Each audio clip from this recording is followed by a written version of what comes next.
In fact, to make the body of any supercar with your own hands is very easy. No skills, no special equipment, only available materials. The body of any supercar can be printed on a 3D printer.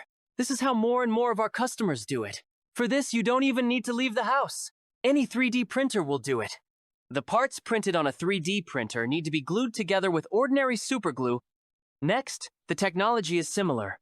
Need to make fiberglass molds using this 3D printed layout, having previously covered the layout with automotive putty. This is the easiest, cleanest, and fastest way.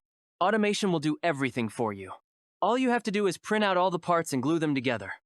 Nowadays, 3D printers are available to everyone. Some of our clients give our files to special companies in their city that print on 3D printers to order. 3D printing is also a great option if you need to make missing parts of a car. We prepared bumper files and other files for our customer. He printed the bumper on a 3D printer and installed it on the original supercar. Then he will make finished carbon parts using these printed pieces.